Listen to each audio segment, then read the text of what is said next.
I'm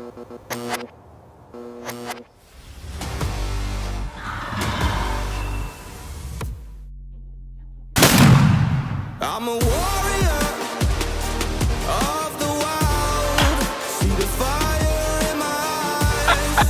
The ember leaves you terrified.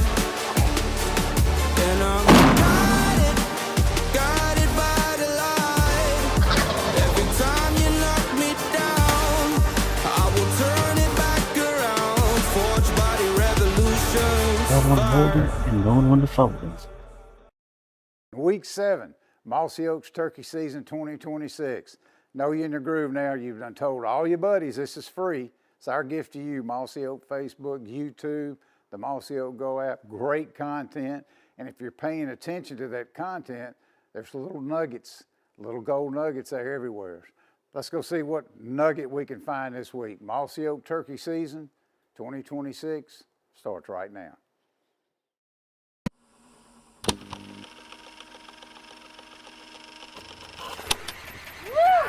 That was awesome.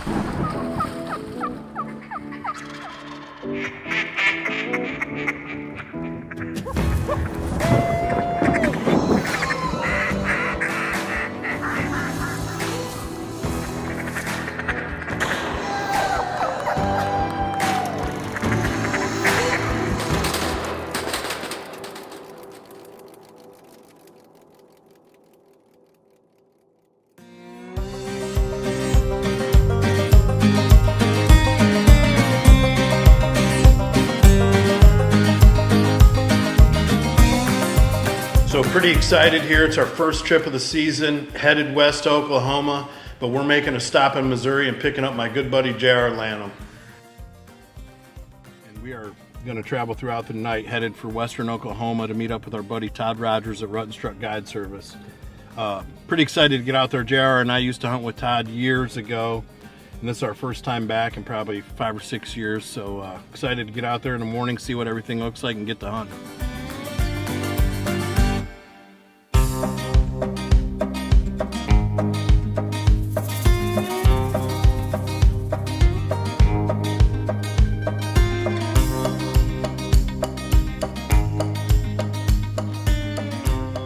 Supposed to be like 98 tomorrow. Man, I didn't see that on the. I think that's what it said. I think that's today. Oh, is it today?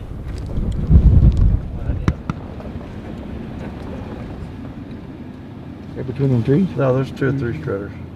Between them trees? Three gobblers, 3 big gobblers. Oh, I'd say that creek bottom will be slammed up today. Huh? I'd say that creek bottom will be where they're going to be today.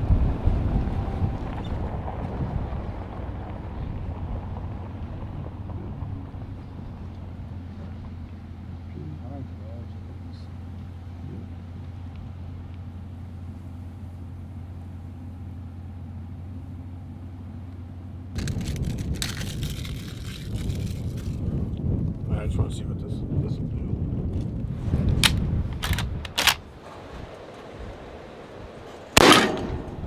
Oh, fucking A. Better than my 12 years. I'll be down this creek.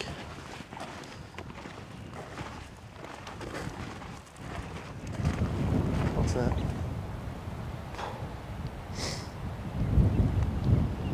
Well, it's our first evening here in Oklahoma. My old buddy Josh, he done went and picked me up. We've made down here, we've got our guns shot. It's 90 degrees and we're fixing to go out and see if we can find one. It is windy too, but we're just gonna kind of poke around in these creek bottoms, and we've already seen turkeys while we've been driving around, just kind of loafing underneath the cedars and just finding shade. Just gonna try to see if we can't strike one up. It's gonna be a hot one.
So after these jakes walk off, we just kept covering ground, and finally we spotted a longbeard far off, and we're making a move on him, and we were just easing along up through some thick stuff and calling as we went, and got one to gobble.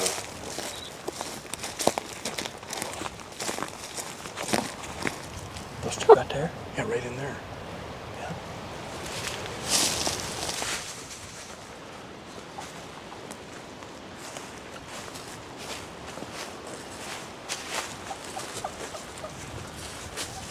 Oh, good. That's cool.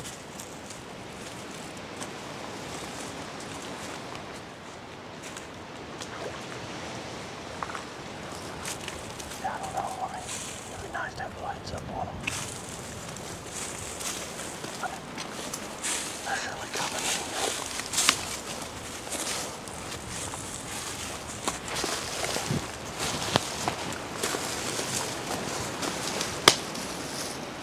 There he is. Stop. They're here. Oh, yeah, right there. Yeah. Yep, they're stuffed right there, fine. Hold on, you guys. They're not too loud. They're too loud. They're coming right at us. Balls to the balls.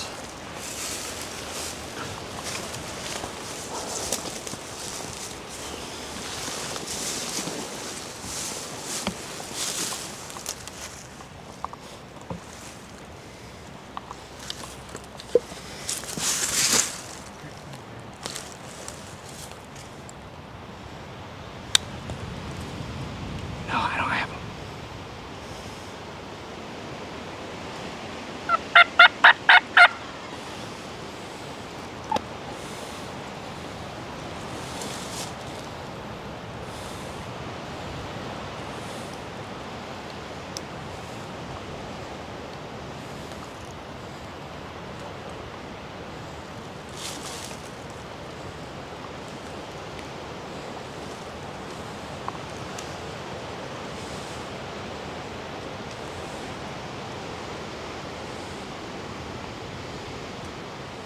I got them both. You're good?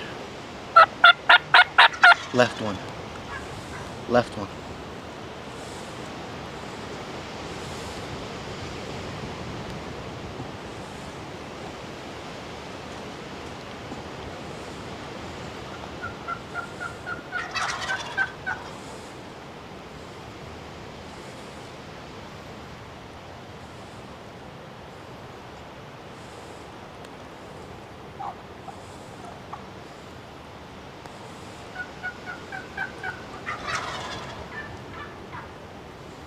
Left.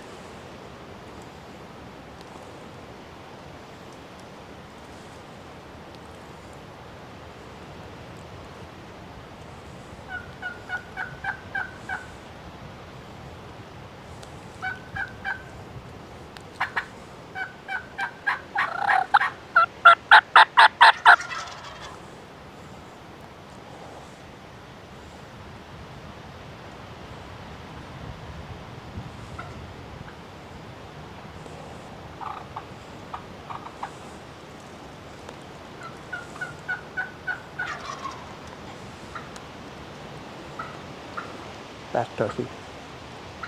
On him.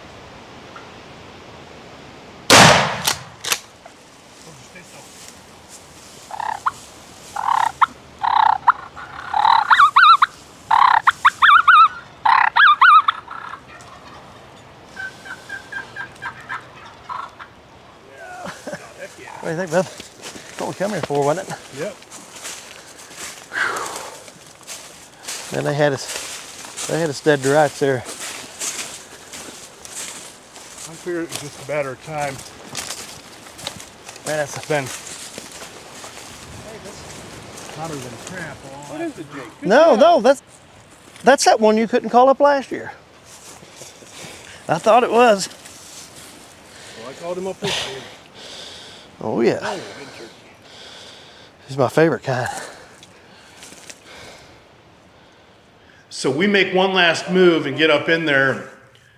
Man, these three gobblers just picture perfect, just come right up over the top of the hill and strutting right up into range for JR and put on the show, and he's able to make the shot.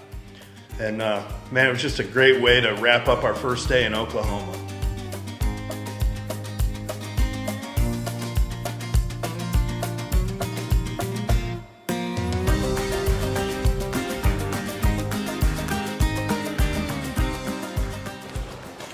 Seen Jakes and Jakes and more Jakes. Finally found 3 longbeards wanting to play.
First time I saw Mossy Oak, I knew that camouflage was special. I don't know, it sounds funny, but I just always had the dream of kind of being able to be invisible, and I realized that it was all about matching up with nature.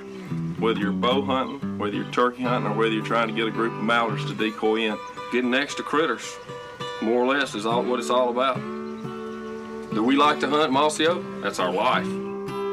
it's what makes Mossy Oak the best.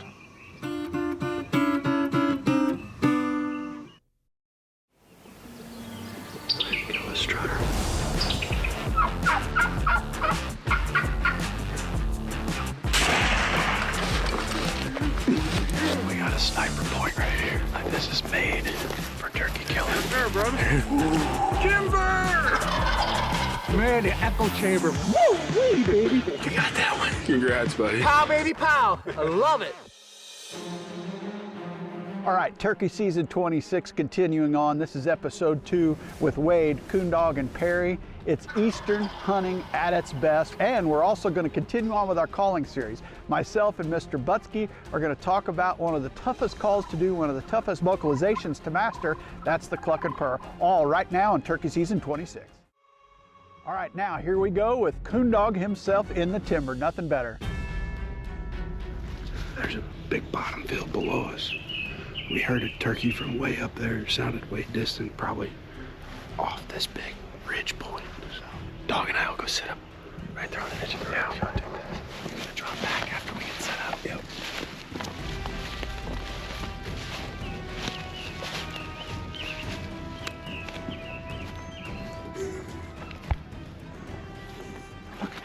We should probably sit here.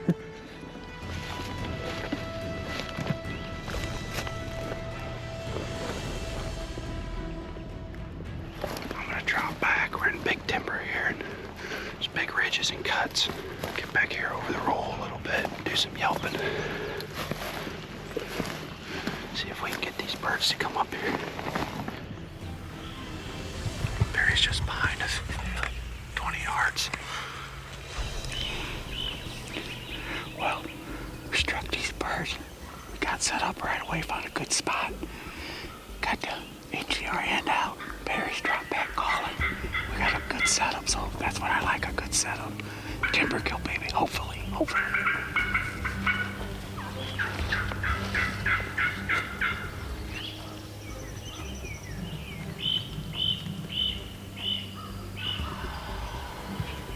Sounds like they're coming out, dog. Easy. Stay right down the barrel.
That was awesome. Nice calling. Oh man, awesome job, baby. Thanks, boys. Congrats, dog. Take that.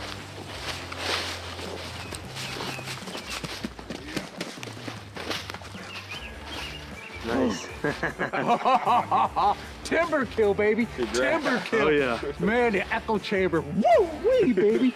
There was a squirrel on the tree and they popped up right beside him. Yeah. Awesome. Awesome work, boys. Heck yeah, dog. Unbelievable timber hunt, the echo chamber, nothing better. You made a great shot, buddy. Congratulations. Well, thank you. I can't thank you boys enough. It seems like all the turkeys I've been killing lately are with you two. The B team, baby. Well, we got it done. Give them what they want to hear. Pow, baby, pow. I love it. Boy, one of the toughest vocalizations to master is the cluck and purr. Paul and I each do it differently, but with similar results. Here we go, picking the brain of the master himself, Mr. Butsky. Paul and I are each using a different call out of the Elite 6 series from HS Strut. Check it out.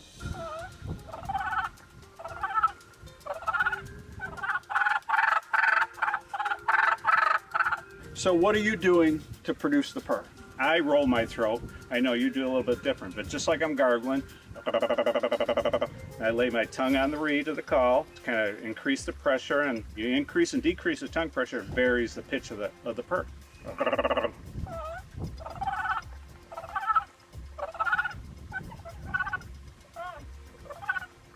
Get real aggressive.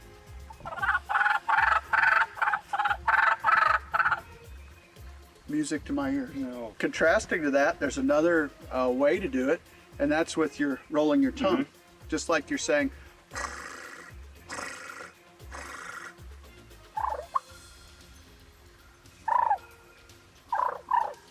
That's music to my ears.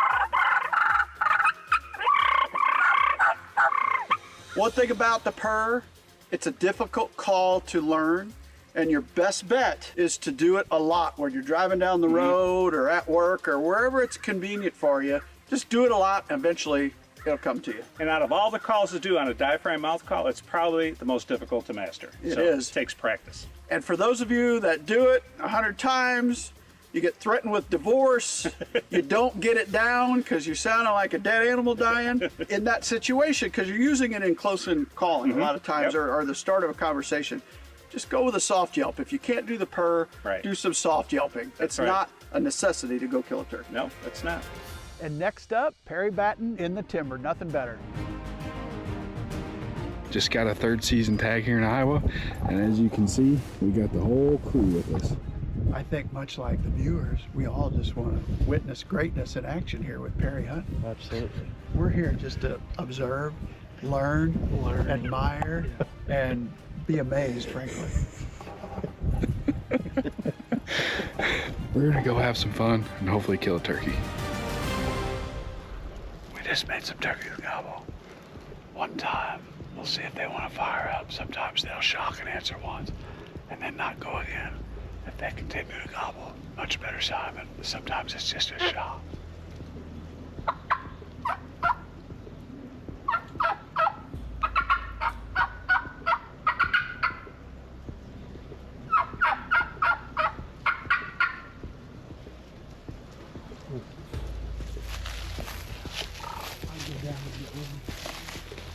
Oh, we just made him gobble a second time.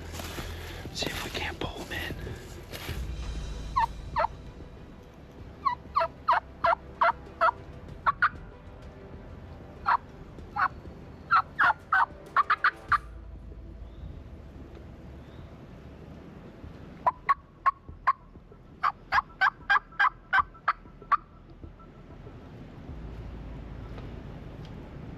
They may not hear me as well. Yeah.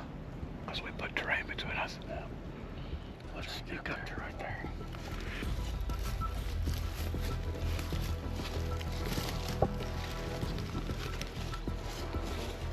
It sounds like there's multiple birds up this hollow.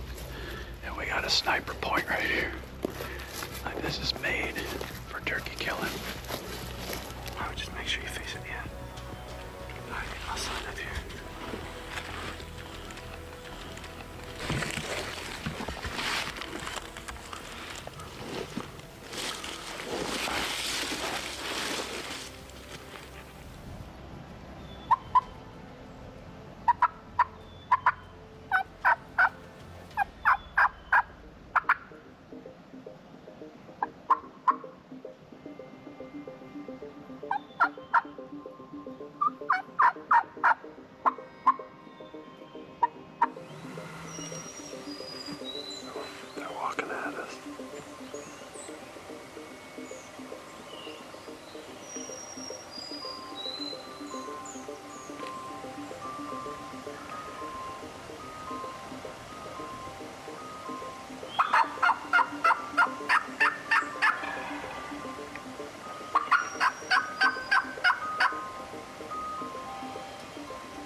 He's coming.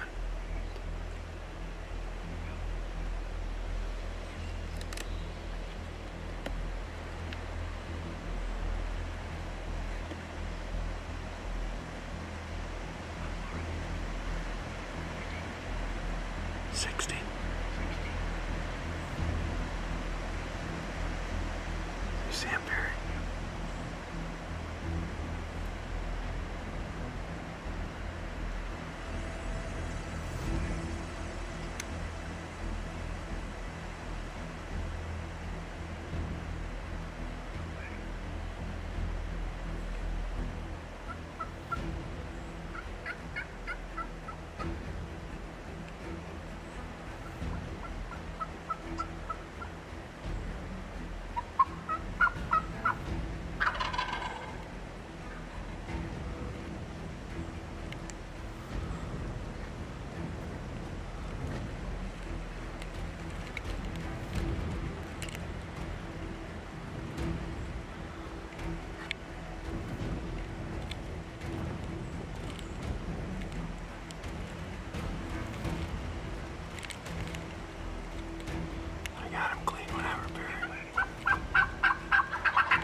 How about that, boy? How about that, boy? Yeah.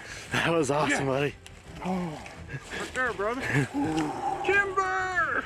How about that? Congratulations. Nice work, guys. Good work. Wow. How about that? What an audio show, baby. What an audio show. We got to the sniper log. Look at that. Oh, my goodness. That's the perfect place to kill a turkey. That was fun. He's laying right there. Nice. Go see him. Go take a look at him.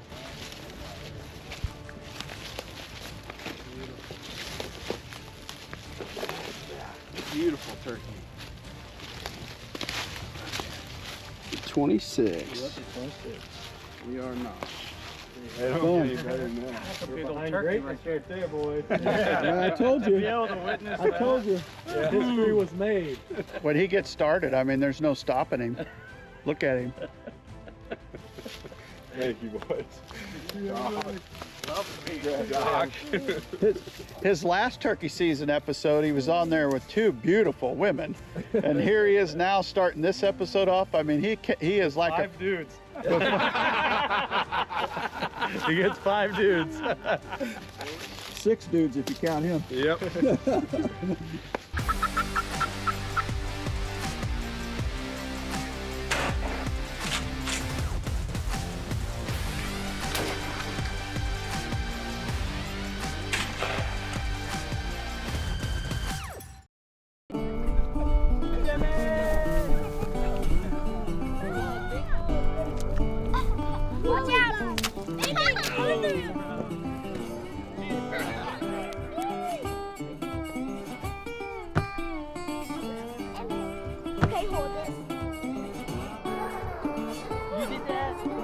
Oh my gosh. Is Uncle Daniel the silliest? You want to dig? Okay, wait, let it. Come here, Annabelle. You can go next. Come here.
Well, this week we're getting after the Easterns. We're heading to Alabama to hunt with good friend Reno at his place, Chapel Hill Plantation.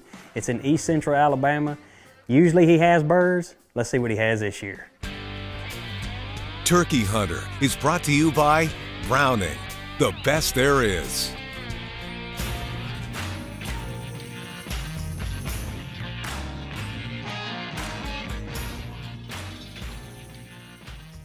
Well, it is a beautiful day here in Alabama, and I'm heading to Chapel Hill Plantation to hunt with my good friend Reno, Steve McKeon. He's got some turkeys. He's been seeing them pretty much all over the place, so we're gonna see if we can't get a show here in Alabama at Chapel Hill Plantation. We've hunted a few places since it opened, no luck. Didn't get to hunt the opener, and we've been dealing with weather and stuff. Just didn't really have no luck just yet. But I'm excited to get here and get after Reno. We always have a good time, and plus it's a beautiful time of year. Everything's leaved out. Everything's green. We can use decoys now, so we're gonna get here, assess the situation, and see if we can't get turkey dead this afternoon. Well, I get to Reno's, and we pretty much hit the ground running. He's been seeing and hearing a lot of turkeys in the middle of the property in a big area food plot known as Cloverfield. It's got a creek running through it, and we decided that's as good a place as any. I really don't want to ride around calling right now. It's just after lunch, so I want to go find a place where we can set up where he's been hearing and seeing them and just do some pretty calling and see what happens.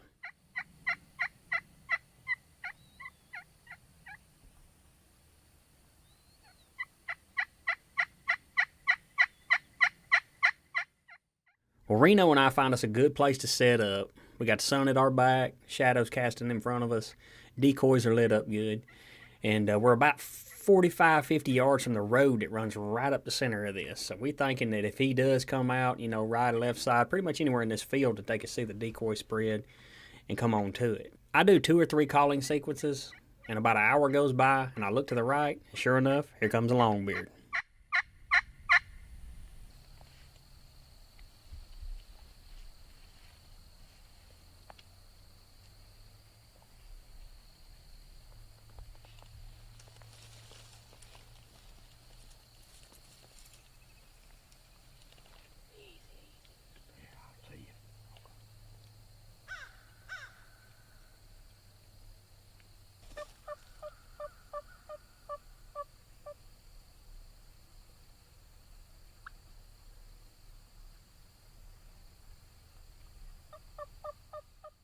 Well, I soft yelp 2 or 3 times at this turkey, and he can hear me, and he can see these decoys, but he wants absolutely nothing to do with them. He doesn't want any company. I don't know why. It's about 15 days into the season. He could have been messed with. He could be a little call, a little decoy shy, not sure. Or it could be a situation where there's a lot of old turkeys here, and he just doesn't want to fight. But nonetheless, he just kind of skirts us and goes up to the left side of the field and plumb out of it. Well, we're a little disappointed, but it just is what it is. We stay put. I call 2 or 3 more times, and sure enough, here comes a hen, and I get her fired up.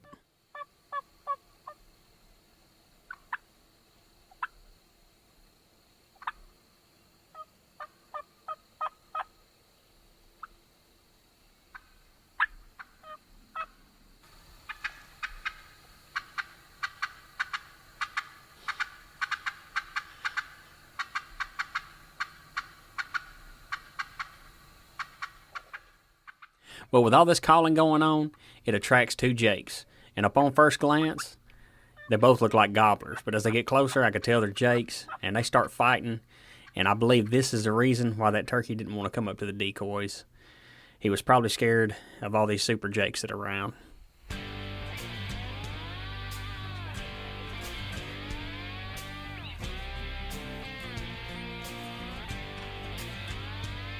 Turkey Hunter is also brought to you by Woodhaven Custom Calls, Indian Creek Shooting Systems, Foxtrot Ammunition, Vortex Optics, and Worldwide Pursuit.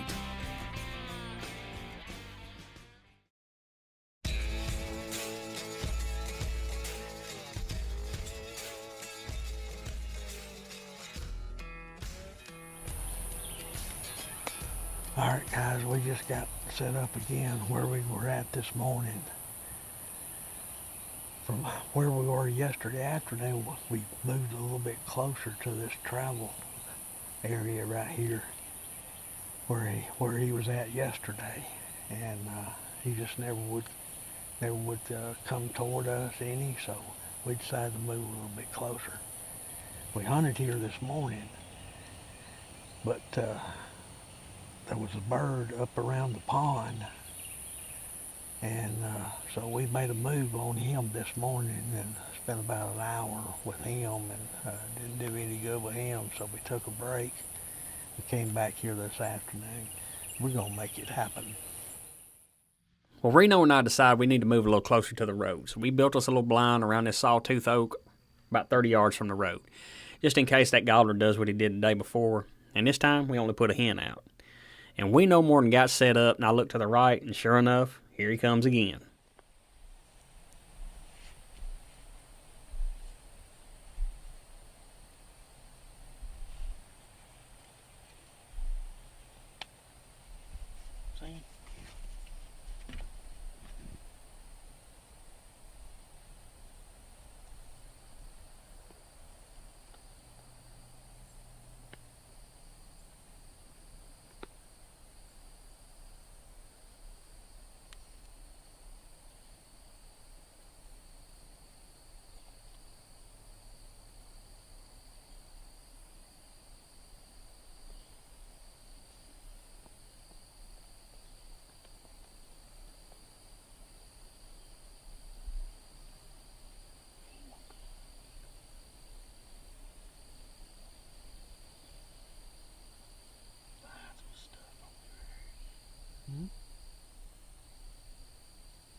How about that? Never made a sound. Got the decoys out there. He just didn't pay no mind. We saw this bird yesterday, and he wouldn't ever come close enough to us. So Russell said, let's get a little bushwhack shack built out a little bit closer to that road there. And so we did that last night. We hunted here this morning and he didn't show up. So we came back this afternoon. They're not vocal at all. And when they're that way, you pretty much just have to deer hunt them. And so I got me one at Chapel Hill Plantation, baby.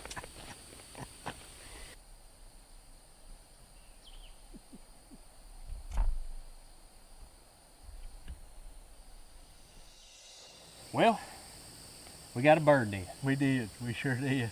And it wasn't your classic turkey hunt. These turkeys, I don't know what the deal is. We're pretty well into the season here. I don't know, 14, 15 days into the season, but they will not gobble at all. We never heard a gobble yesterday evening, and we never heard a gobble this morning. And pretty much up until lunch, we ain't heard a gobble. So we played with this bird yesterday. He come in late yesterday afternoon, never made a sound, come down this road right here, which they have been using like wildfire. And of course the grass is short, and he can just walk along, picking up gravels and whatnot, and getting that ryegrass if he wants to, but there's a creek right there as well, and they stop and get him a drink every now and then. And that was the case yesterday. He saw the decoys, and he actually tried to strut, you know, a time or two. Just wasn't feeling it completely. I don't know if it's because there's a lot of old turkeys here or what. He just wasn't having it. But anyway, he kind of skirted us, went up the hill to roost. Then we had some jakes and a hen come out, but we knew today we needed to be closer to this road. So we built us a blind last night up against this tree. What is that, a sawtooth? Yep, sawtooth oak. Sawtooth oak Reno planted years ago, and he had some half blinds, and we stuck them up. Then we cut some brush and stuck it up around us and got about 30 yards from this road. And it worked out. It worked. That's right. We didn't have to sit too long this afternoon. I just happened to look up to the right, and I could see that red head, and he was coming down here to us. He saw the decoys, and he tried to strut like he did yesterday, you know, just a little soft spitting drum, and other than that, he wasn't really studying it. And I finally got in the opening where Reno had a clear shot and I had a clear shot. Reno actually pushed some brush down in front of that blind so I would have a clearer shot. Yelped to him, stuck his head up, and Reno took him out with that BPS 410. Made a great shot of about, I don't know, 30 plus. It is at least 30. And it folded him up. But we got a turkey here at Chapel Hill Plantation. We got some time this afternoon, and possibly in the morning we got a rain chance coming in, but congratulations, Reno. Thank you. I tell you, that 410, it's tough. With that Indian Creek choke. Yeah. And that Vortex red dot on top. Foxtrot. You can't beat it. Foxtrot bullet. Man, what are you talking about? Great turkey.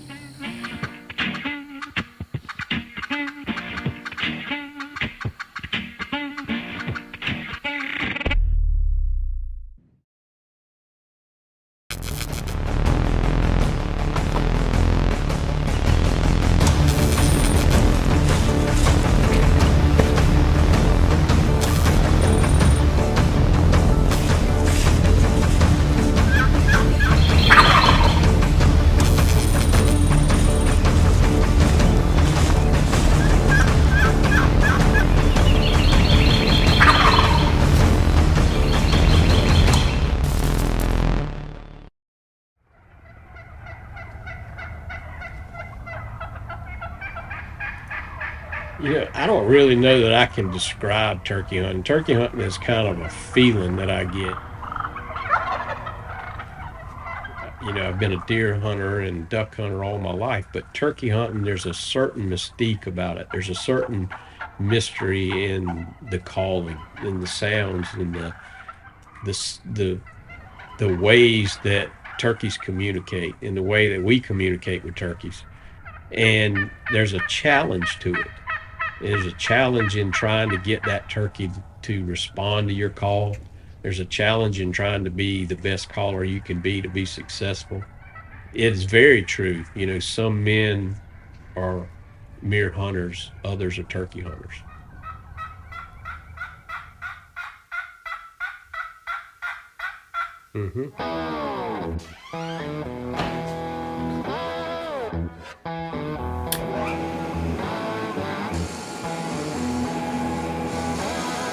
You know, I think the thing is, a lot of times we take for granted that especially some of the younger people, that we've always had wild turkeys.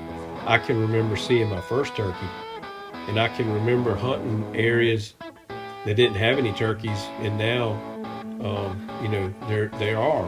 And, you know, turkey hunting for a long time was something that a lot of old timers did, and they didn't talk about. They didn't talk about, you know, the call they were using. They didn't show it to anybody. They didn't talk about, you know, what kind of sounds you made. They didn't want to know people to know where they were turkey hunting. They didn't tell them anything about it because it was something that they didn't want everybody doing. And so when, today's time, when you got so much TV and YouTube and everything where people can learn so quick, there's just an information overload compared to what it used to be. But to be able to maybe try to give back, at this point, try to give back to the wild turkey, because we've had such good success and had so many good years.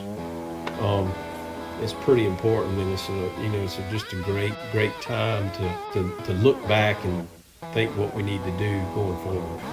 Somewhere, let's see, I would say 2008 or 9. I didn't tell anybody I made trucks because I didn't like them.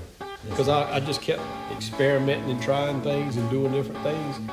And I finally got to where I made one that I felt kind of sounded like a turkey. Then I still wouldn't show them to anybody. So it just took me a while. I guess I've been very fortunate in that I was a turkey hunter first. And spent a lot of time learning turkeys and learning the turkey language. And then became a turkey caller, a competitive turkey caller. Spent a lot of time on the road, going to contests and the Grand Nationals, the World, U.S. Open, and really honing that craft. I'd always run calls that somebody else made.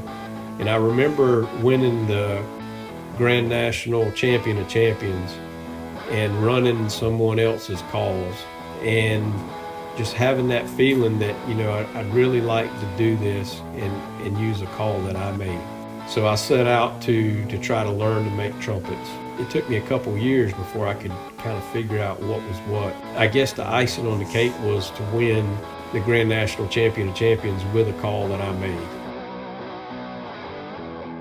These calls are desert ironwood, and I hand-picked the calls that had the best grain, would have the best sound quality, and have the most beauty together. Neil and Daniel called me back, I guess it was back in the summer, and talked about the possibility of me making a call for it, and I was pretty excited. You don't get a chance to do something like that very often. To do something for Mr. Fox and to see him honored in that way, to have a vest, and then also to fill those vests with calls, and be able to be a part of helping to fund turkey research and projects.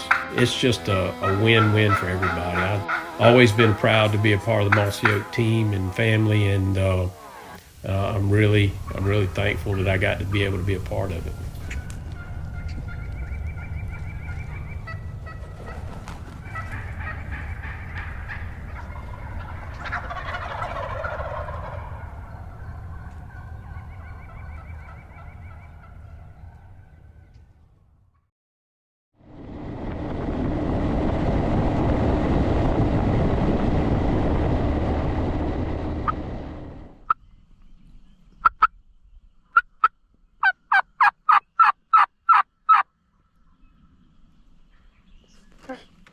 Right at the top.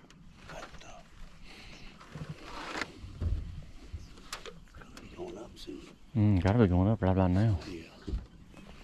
It's going up now. Good morning, everybody. It's I don't know what day it is, but we're in Indiana. I know that.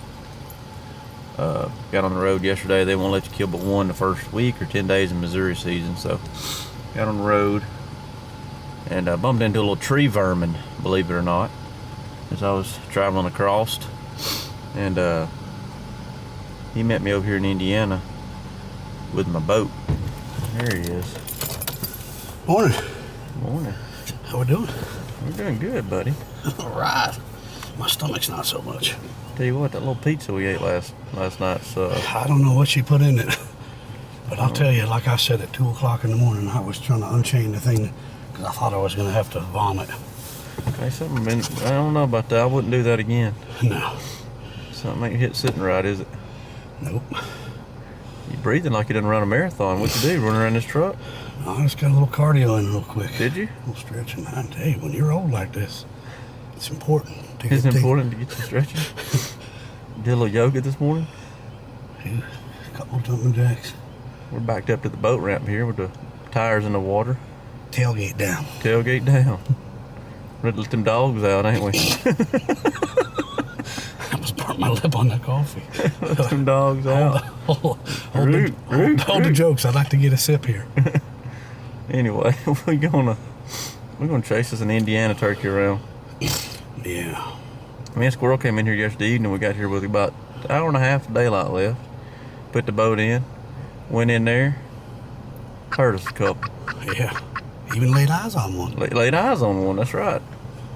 I'm not sure. I'm not sure that was the best recipe. We don't think we really planned on that, but no, that wasn't. We did lay eyes on one. Easy does her, boy.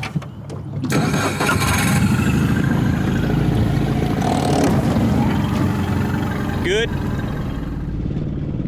What? Think we're gonna get rained on, boy? I hope not, man. Hope not too. I don't like getting rained on, Squirrel. No, I don't either. You didn't lace them too tight, huh? No, I got something. Sure reckon it is. Something floating around in there, boy. Something floating around, huh? Yeah, let's not stick this in the tree drops. Yeah. Don't want to hit nothing that's bigger than us, you know what I mean? Tell you what, I think I might have to use some of these wipes as soon as I get out. Oh, God. I've been sitting up there thinking that was going to happen, and it didn't. My stomach is turning a quadruple back yonk tooth, huh? We're at the foot of the ridge we want to climb. 60% chance of thunderstorm at, what was it, 6? So in 30 minutes there's a 60% chance of a thunderstorm, which means there's a 40% chance of not being a thunderstorm. But there's lightning popping over this lake right now, and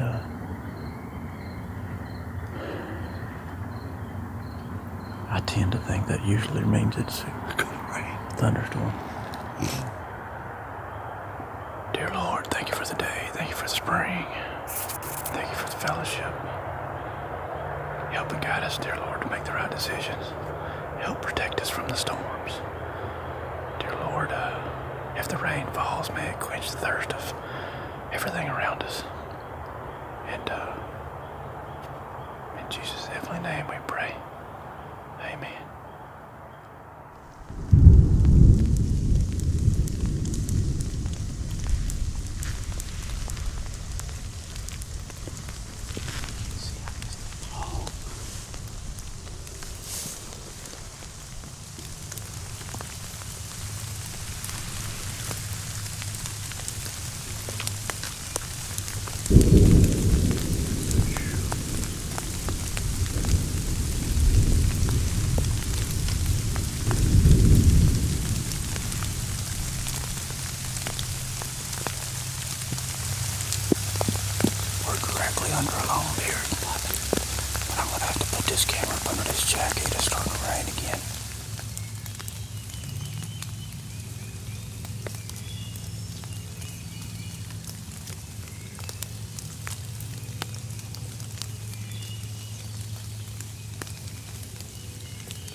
comes this way, I'm just gonna lay down on my back.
Can you kill him?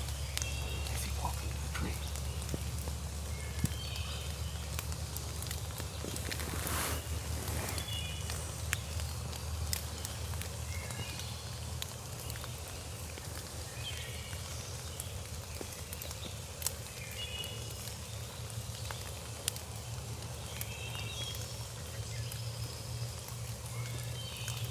He's the one on the left along here too. I don't know.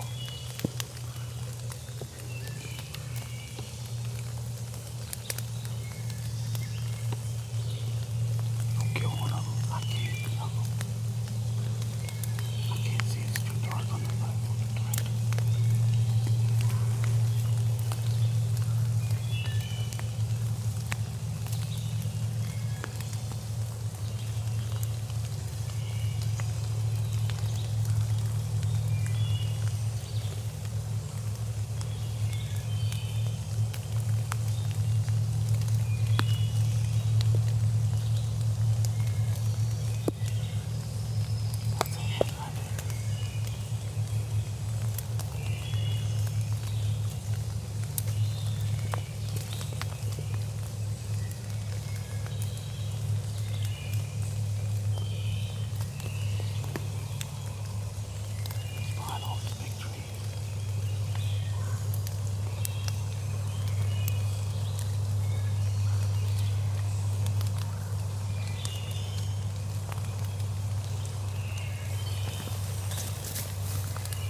Comes the way up. Don't move right now.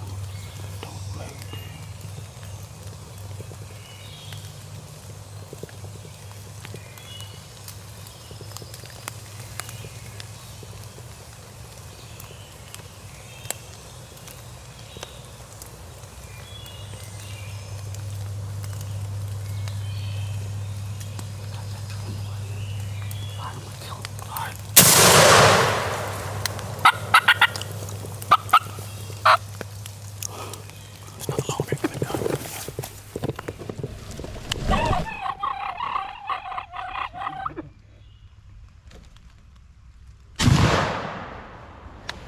Got them both, boy.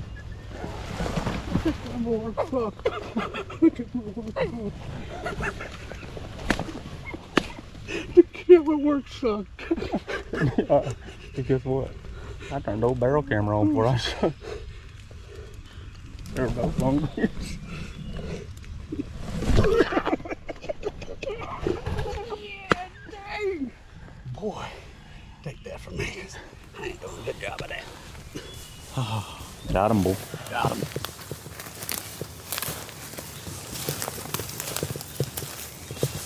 In the thunderstorms. Yeah, that's mine on the right flopping there. Yeah, we hold the camera, you get it. I got it. Oh, yeah, we're good. I know the camera looks a bit foggy and misty. Hey, look at the size of this turkey.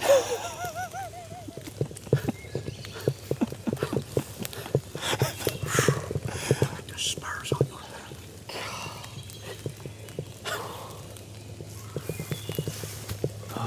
a little bit wet, but not too bad. Talk about perfect, boy. The other one was roosted a little bit further down, wasn't he? Yeah, the hen was down too. I don't know. Oh, you saw a hen too? Oh, there was a hen. Really? You didn't hear me I heard you say there's another one. You said, what is the other one? I said, I can't tell. So you're like, can you shoot them both? I said, that one's a hen. Oh, I never, where did she go? Because I never saw her. She come right off here. She went off the hill.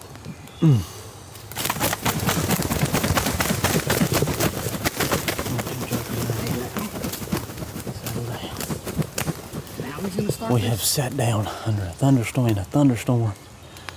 We came in here yesterday evening with about an hour and a half left to daylight. I killed a big old deer, about 200 yards right down there this year. And while I was up here poking around, I kept seeing flocks of longbeards. Ooh. I knew when I saw, that must have been the one that was on the tree, because when I saw when he stretched his leg, I said, ain't no 2-year-old turkey. I mean, he could be a 2-year-old, I guess. Anyway. Pitch right there. I mean, he just got those trees right here on it. Yep. Perfect, man, perfect. What a setup. What a hot. We got done clipping and, I mean. You said, Dave, I said, I saw you get your binocular out, and you said, that's a longbeard right there. How far was he? Maybe 45 yards. I thought they were off this front, man. They were flipping on the top. Oh my God. Worked out perfect. Big on thick beard on him. I mean, this is heavy. What do you think about that, squirrel? I'm telling you. You know them 15-mile days and them long, sweaty, hot, ain't heard nothing, ain't seen nothing days? Or dealing with turkeys that won't come to you? You do this for this. And then you come walking in here and do one that's just like a gravy train. And you're like, man, that one was too easy. Yeah. It really wouldn't. You earn them.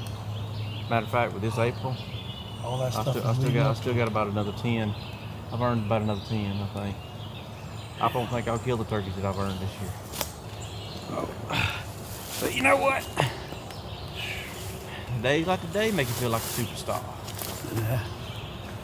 A superstar.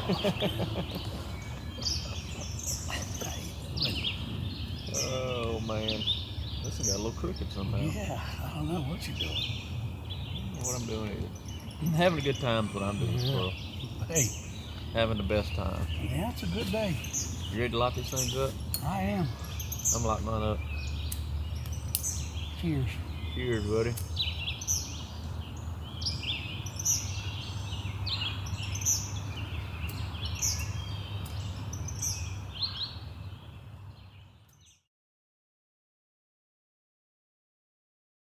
To 100, I don't think I lose my enthusiasm.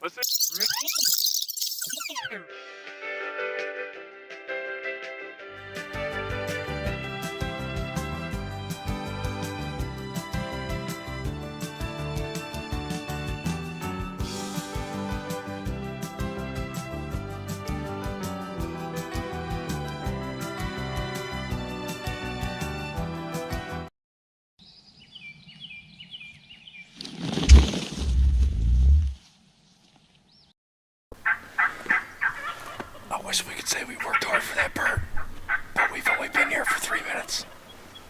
You gotta be kidding me.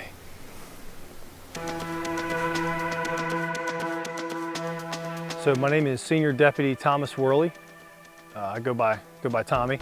I am a 25-year law enforcement veteran. I'm a full-time SWAT officer, sniper for the SWAT team. On a daily basis, our day starts about 6 a.m. We usually hit the gym from 6 to 7, and then after that, we're going to be doing some type of training, whether we're going to go to the range and we're going to work CQB or hit the rappel tower, land navigation, combatives, whatever the skill set we're working that day. The day's mostly training until we get called out. We usually get called out about 100 to 120 times a year, depending on what's happening out there. But when we're not on actual operations, we're training for them. So I went to the police academy When I was 20 years old, did my first couple years with one law enforcement agency outside of Baltimore. Did my first about 8 years there. Got my firearms instructor certification, went to special weapons training there, counter sniper school. I've spent 15 years on our SWAT team as a full-time SWAT operator. My primary responsibilities is assistant team leader and a counter sniper. My entire life I've been an avid hunter and outdoorsman.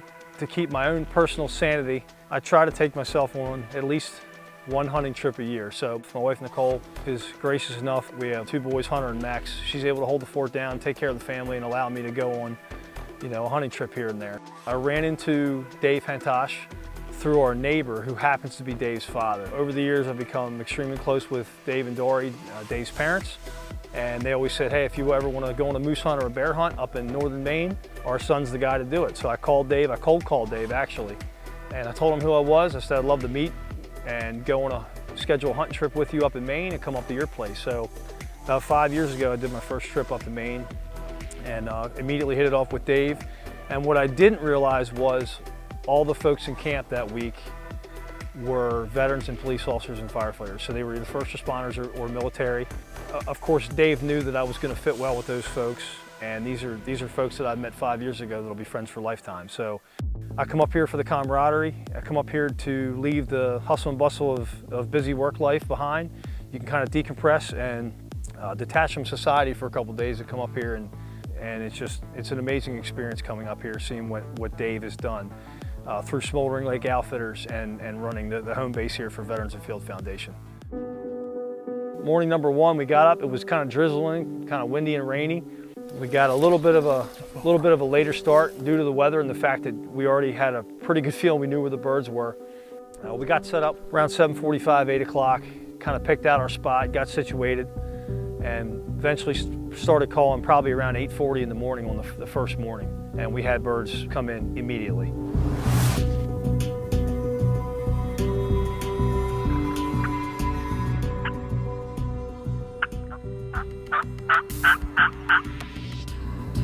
There they go. There they go. There they go. Oh yeah, on the hill. Don't move. Don't easy.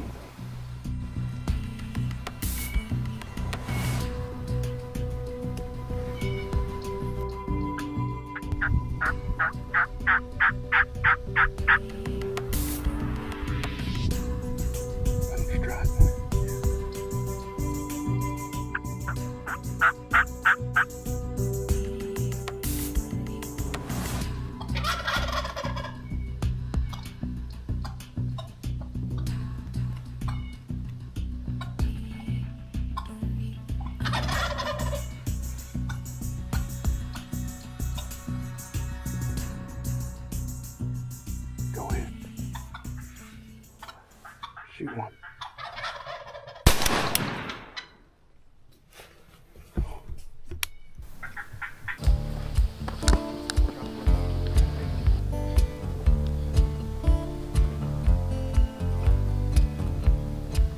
Nice. Beautiful bird. That's a beautiful turkey. Thank you, sir. Good job, brother. Thank you again. Appreciate it. Look at this thing.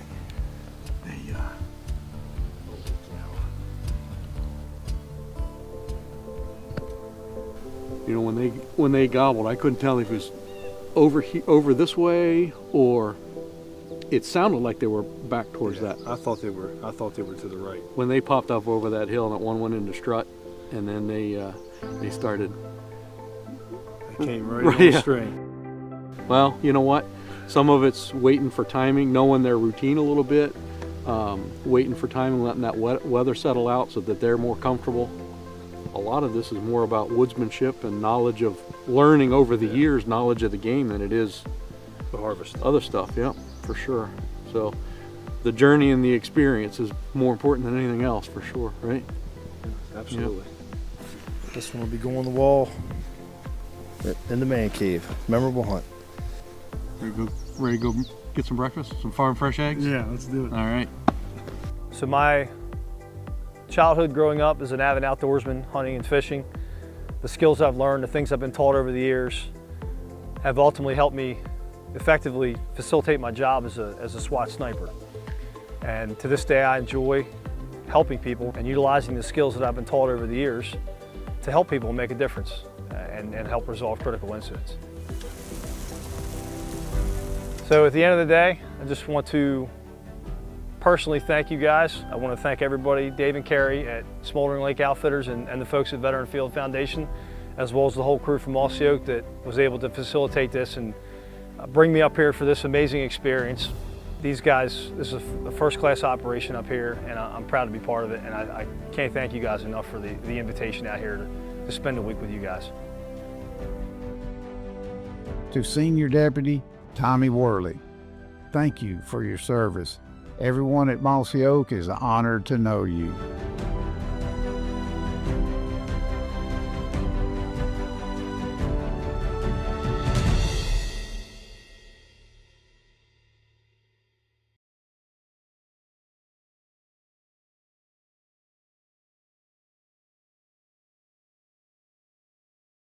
All right, middle ways. We're in week 7, so this is the 10 commandments of turkey hunting. This is commandment number 7, which is thou shalt not name turkeys.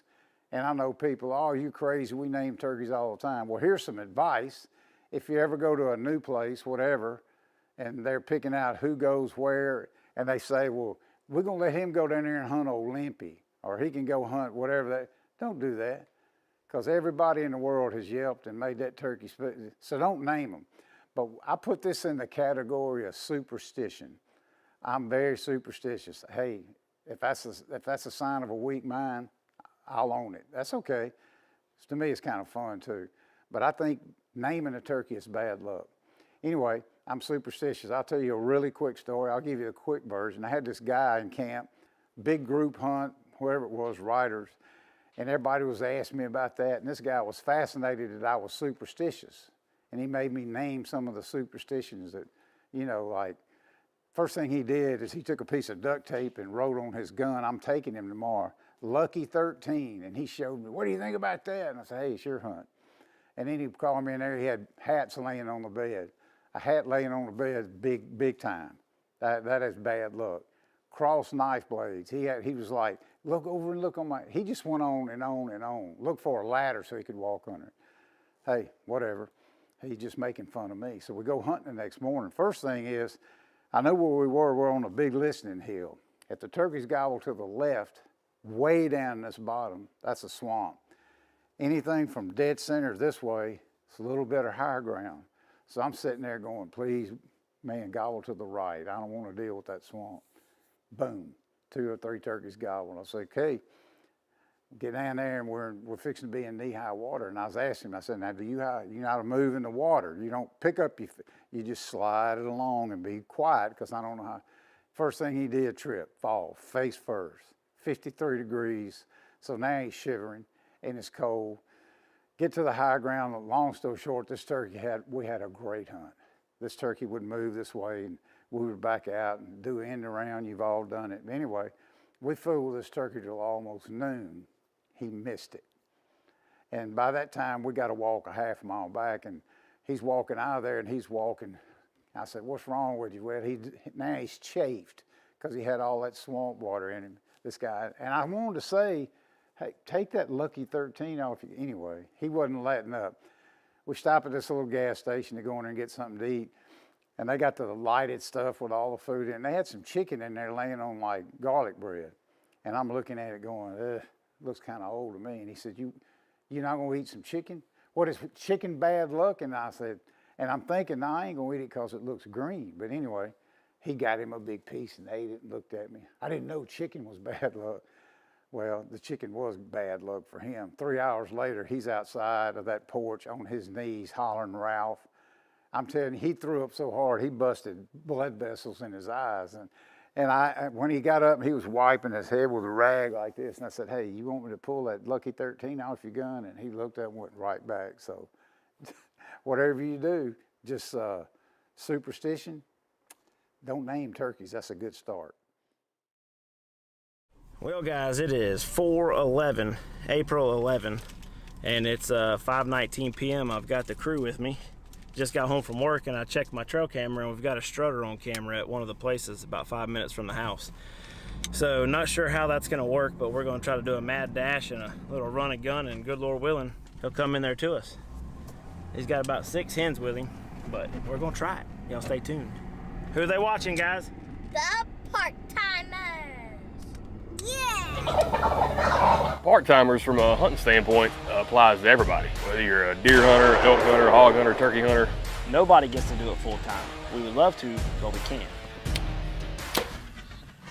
Dang it. What you think there, Mama? Heck yeah.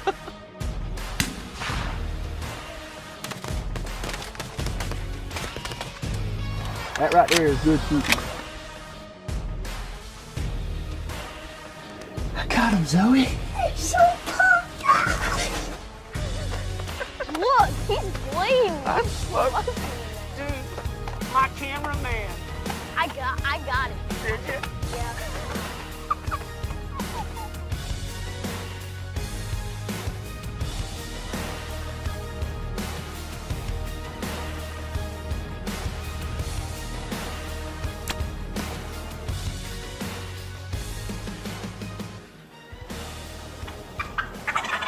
Look at that big, pretty joker, dude. You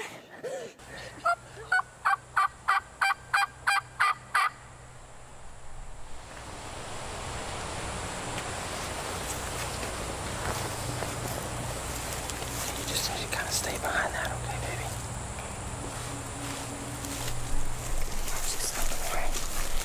This gobbler's still right here, so I left the big camera back behind us. And I'm gonna come right here and show this turkey this decoy.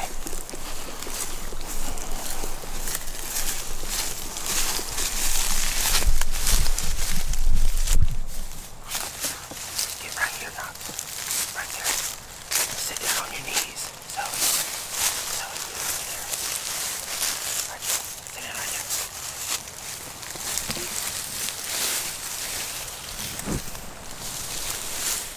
Alright, good, y'all are back. I thought my battery died, but I had one with me. This gobbler is sitting down here in the road, strutting, and he's not gobbling. And I don't know for sure. I tried to put the decoy out there where you can see it. But I'm gonna try to show it to him again. I'm gonna try to show it to him. Get your gun ready.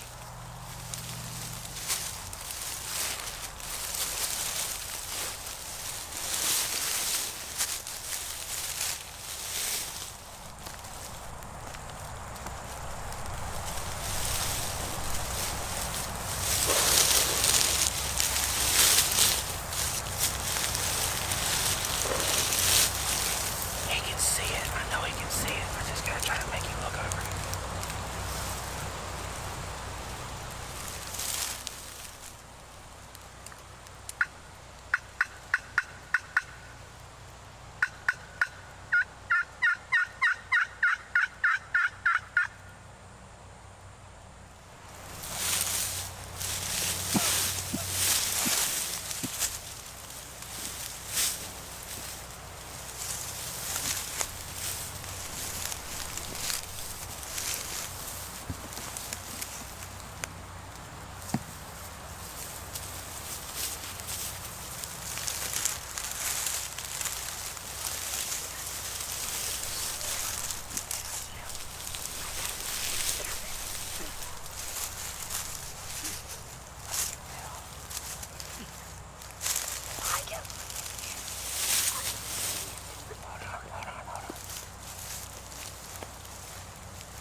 So you gotta sit still now. Yeah, he's coming. He's coming. Really slow, but he's coming.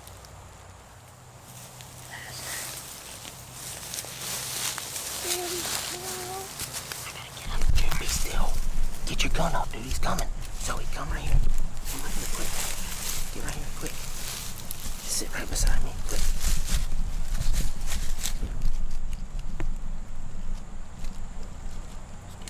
Take your safety off, buddy.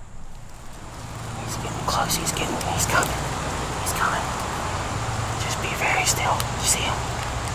Get it on him. Get it on him. Shoot him. Got him, Mom! You got him, buddy! I knocked him right out of You got him, dude! Sissy! Thank you, Jesus! I smoked him. You got that, Super Jake, son. All right, guys. It's 6:16 now. Knox put the smack down on this turkey about 20 minutes ago probably. We got here, we parked on the outside of the gate because I didn't want to take a chance on coming in and spooking them.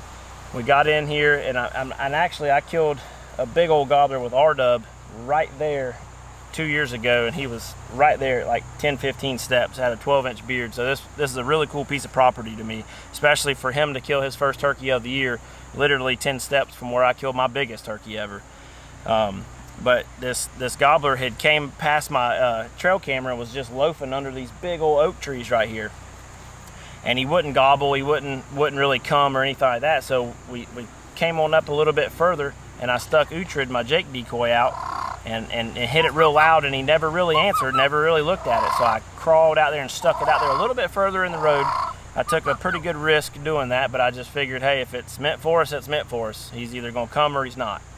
And luckily he just started marching right to us, and I had Knox and Zoe right there with me, and this is his first time ever shooting a turkey without the death grip, so it was a really cool time.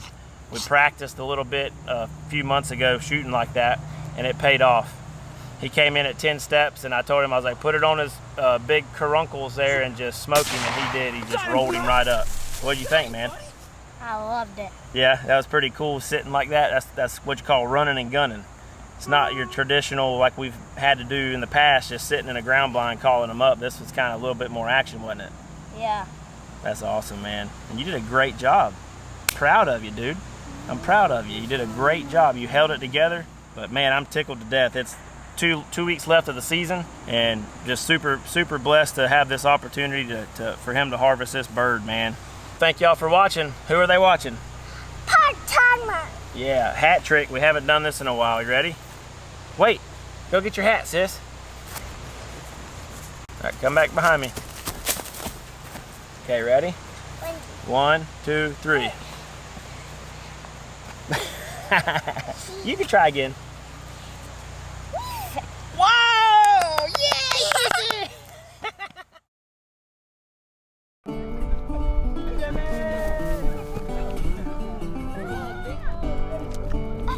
Watch out!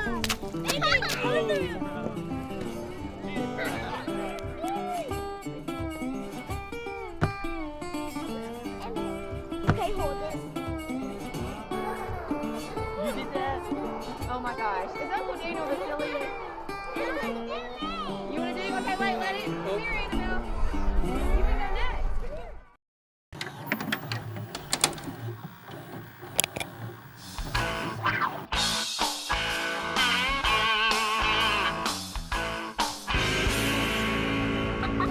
On this hunt, Toxie Hayes knew where the turkeys were and decided to wait for short lulls in the wind to make calls. This ought to be it, Tracy. This is it. This is where they were at yesterday. You know, we heard all those turkeys on the roost. Yeah. And then yesterday, you know, when you got your turkey, they were just all scattered out in this big pasture here. They're in here. Oh, there's a bunch of gobblers in here. Well, it won't do us any good to haul off across there chasing them because it's so wide open. Yeah. You get spotted too easy. Them in the whole day, so instead of messing all that up, let's just sit right here. Sit down right here, and I bet we get one. This is it. We ain't got no more cover out there anywhere. Let's just be patient. I guarantee we can raise turkeys here. We can kill one right here. We can do it. You noticed yesterday, turkeys were gobbling pretty good, and then one turkey took over. Everything hushed. He flew down. He hushed because he didn't need to gobble anymore. And he kind of, you know, it's late in the year, and he's been whooping on a lot of other turkeys. So, and it's late in the season, so these hens ought to be going to nest pretty soon. I know it's only about an hour after daylight, but I mean, it ought to be easy to get one fired up. You would think as many turkeys are in here, but I think we're making a big mistake just running all out through there, cutting and running. Stay put, man. It worked yesterday. Patience. Get that old slate out. That thing sounds pretty good. I'm gonna do it. You're gonna learn to play this thing like a guitar for long. Tell you what, I've been practicing.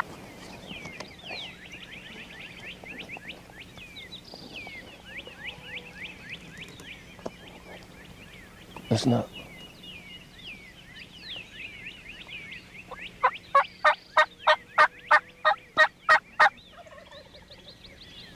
I heard one way off. I don't know if he was answering me, but I heard one way off.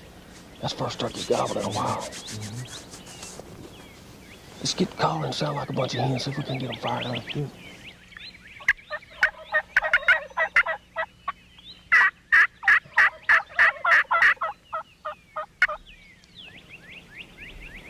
2 or 3 of them. I know there's one both ways. We're gonna do good right here.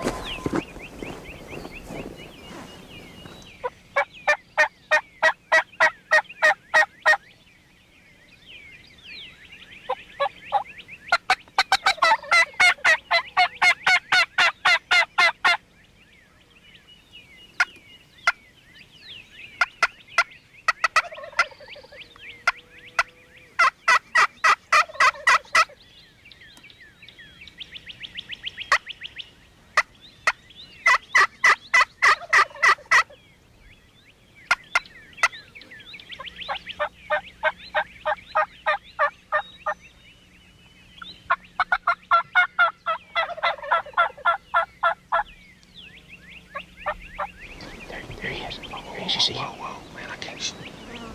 He's coming. I won't be able to shoot because of cuz. Let him get behind that tree. All right, go now.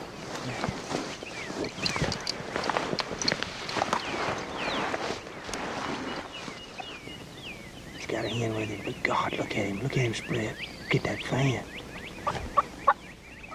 Toxie, that is a serious turkey right there. That's a monster. Look at him. Oh, man, he is strutting. That's about as good a strutting turkey as you will see. Man, look at that head. It is beet red out there. Just glowing. Man, here he comes. Look at him go. Here he comes. Here he comes.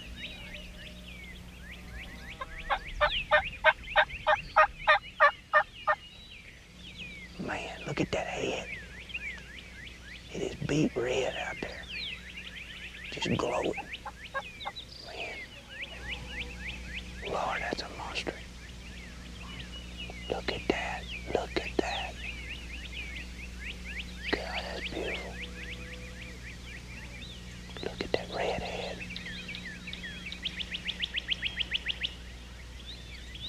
There he is. You can't. Okay. Man, what a turkey.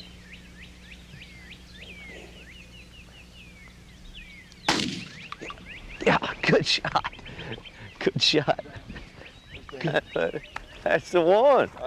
Beauty, man. That thing was beautiful coming down there. Awesome. Look at it. Look at that. Man. Yes, sir, man. Man. Look at Glad you were here, buddy. Oh, man, me too. Gorgeous.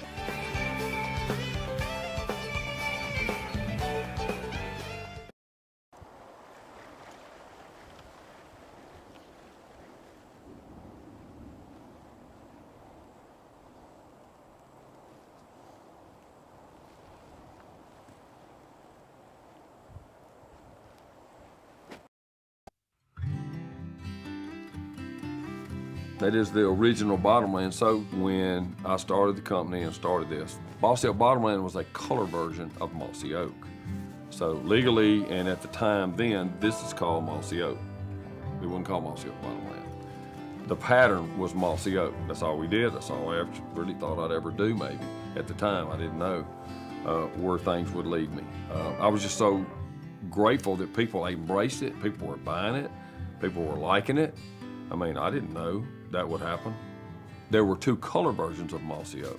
One was called Hill Country, which was a grayish, and then Bottomland, which was a brown. It was just my idea to have two different colors because that was the two colors that I like to wear. Something, you know, I still want them to be drab, but that's what that is. That is now called Bottomland because that color version completely took over.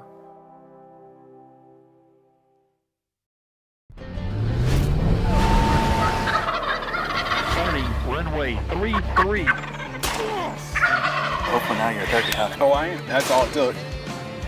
Welcome to the channel. This is Country Outdoors. We are still in South Florida and I'm the only person in camp that still has a tag in my pocket.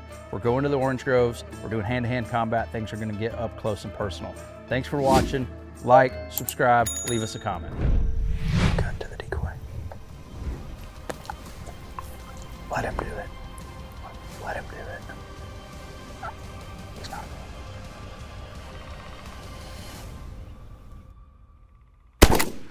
Oh my God.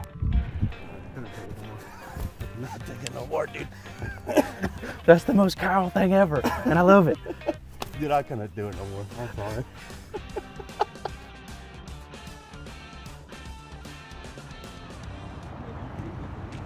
Well, we had our celebration late breakfast, hung out with the kids. Now we got a Moultrie cell cam picture of a turkey strut. So I'm getting Kyle to hurry up. We're gonna go get in the grove and try to kill him. So on to the next one.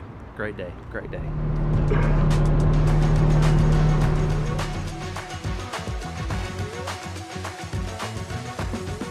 There's just a redhead out there. He's just standing out in the thick stuff. He's hard to pick up. So he's probably not like super fired up right now, but maybe he will be if you yell at him. I don't know. I say we just run down to the end and yell one time and see if, I don't know.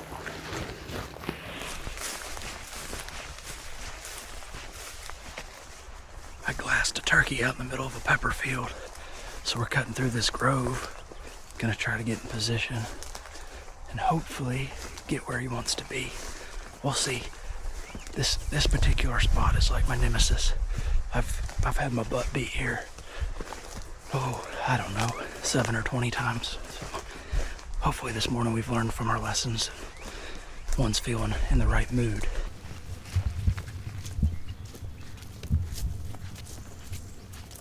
I never picked him up. He's probably in those peppers, but my guess if he's standing out there periscoping, he probably ain't trying to die.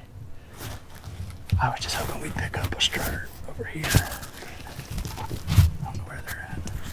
Make our left at the end of the grove here, work back towards the buggy, and then once we get maybe halfway down the grove, just rip the freaking box on, see if this one hammers on the other side.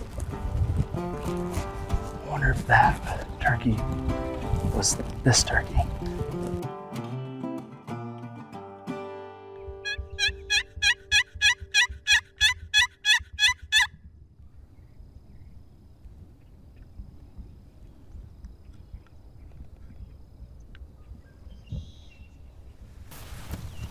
Well, we just saw our strutter.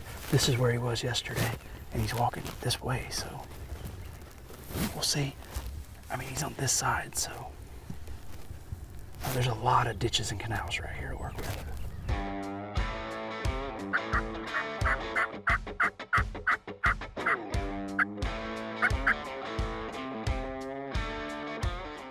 There's the original one strutting.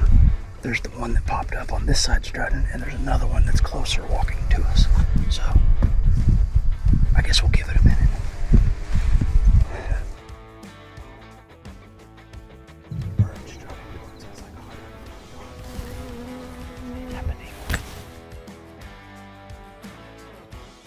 There's one coming quicker.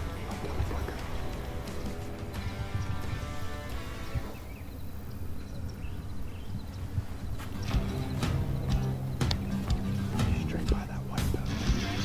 Can't see the white post.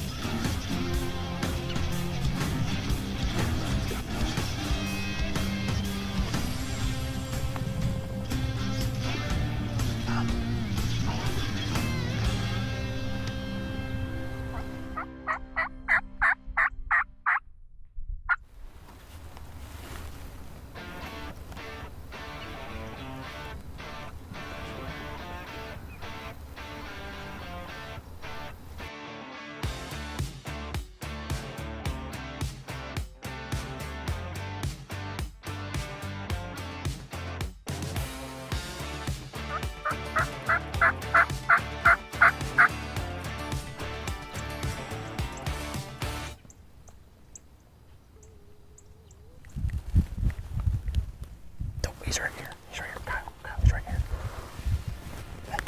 50 yards. He's gonna have to walk right past us.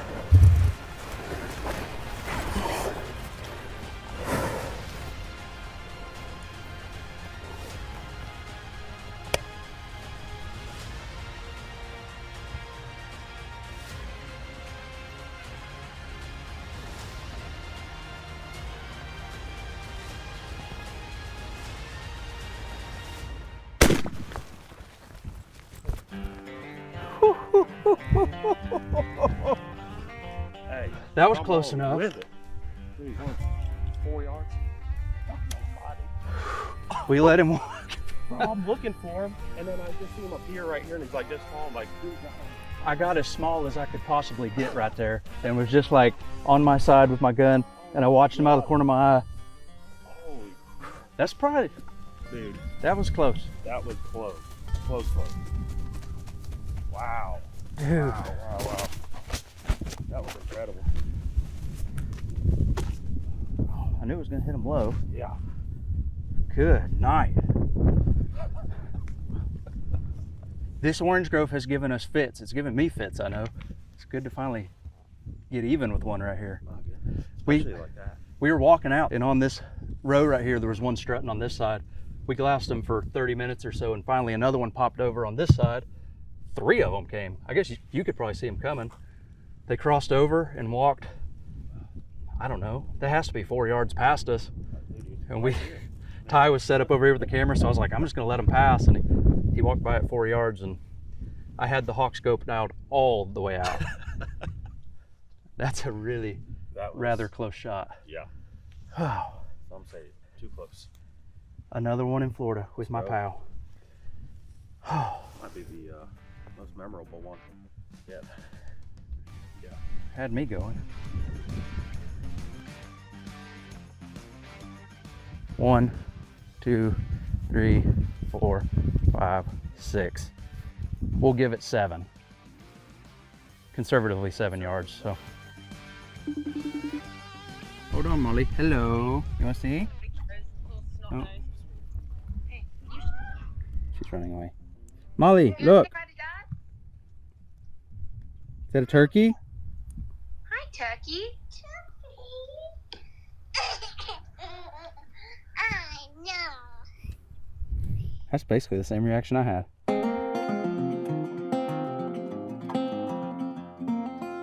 We're coming to the end of a whirlwind of a weekend in South Florida. We had a phenomenal time. Great turkey hunting. Great hanging out with my buddies. Kyle's already lit out of here, but we couldn't leave until we talked to Mr. Rocky about these box calls he made us. He's got a plethora of beautiful ones, but these are 2 he made for me and Mary. And what was the story on the mango? So the mango, my wife bought a set of wine glass racks, like a shelf that mounts on the wall. She said they stuck out from the wall too far and she wanted them to be shortened. So I said, no problem. I brought them down here and cut the end off of them and ended up making 4 turkey calls out of the mango. And So- that's a mango wood. Way better than a wine rack. And then Mary's call also had a special story, at least one that we're telling her. He actually went to the tree that she shot her turkey off of last year, cut it down, and made this call. That's cypress from here on the property. Part of that story is true. Yeah, it is cypress from this property. Well, again, thank you guys for having us down. We look forward to this one every year. This has been cool to see. Glad you're carrying this one on. Yeah, it's fun. It's fun. Something to do for sure. Well, get out of yours there. We're on to the next one. If I stay here, I'm gonna kill more turkeys.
Back in the wheat field,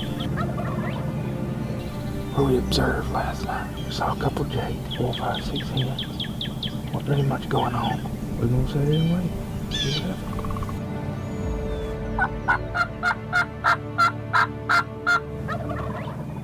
There you go, that's up there.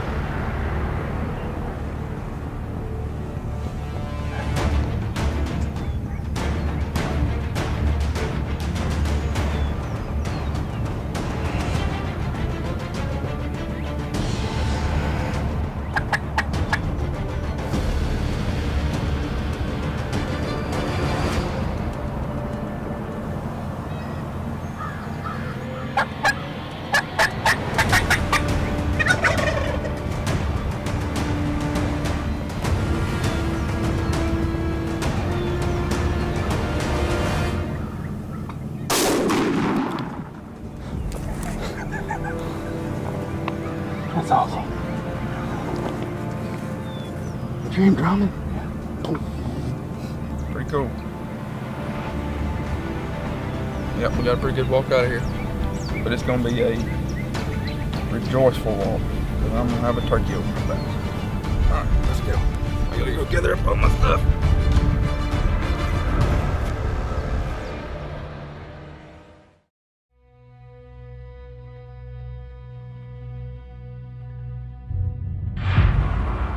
John killed a turkey here about 2 hours ago, sitting right here. Killed him right there in the field. I just crawled in here with the turkey 100 yards out in the field. I crawled up behind this big tree. There's a bunch of tall grass that crawled through here and just got right in the same line.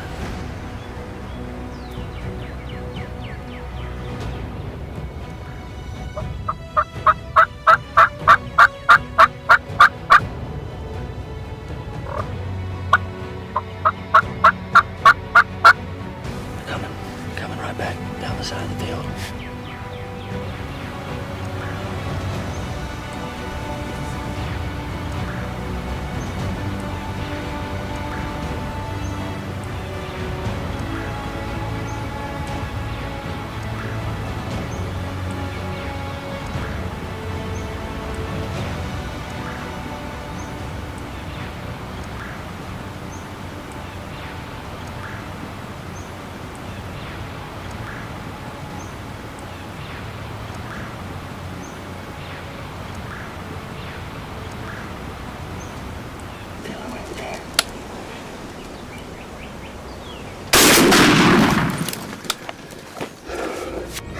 I don't even know what to say. Dude, we gotta go look at this one.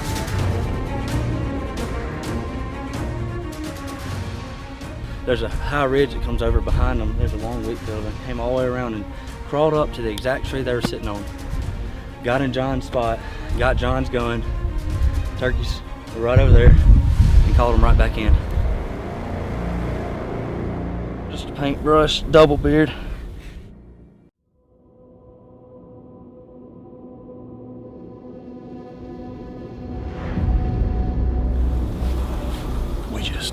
We just snuck up here to a perfect little, I guess you'd call it an ambush point. It's old, hard to deal with strutting turkeys.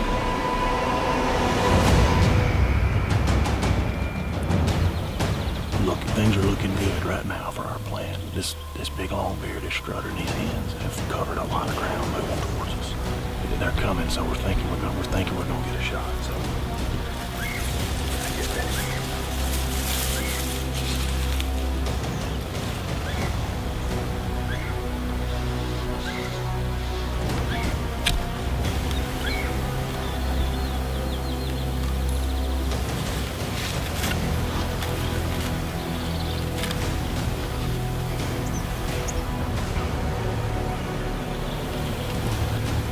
It's good work.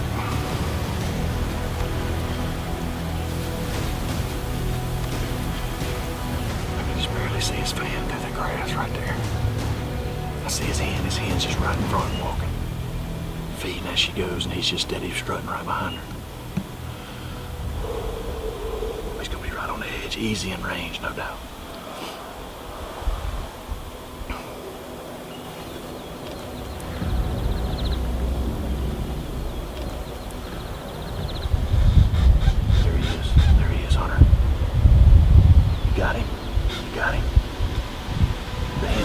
She's going back. Gigs up. Ready? Yeah.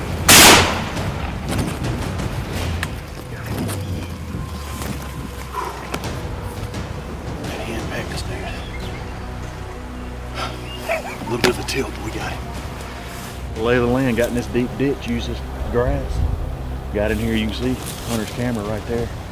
Put some grass on it, and I was laying right there, and the hen came, and luckily he got far enough. That happens a lot. He's heavy, man. 9-inch beard, probably 8-inch beard. Big mature bird. To 100, I don't think I lose my enthusiasm.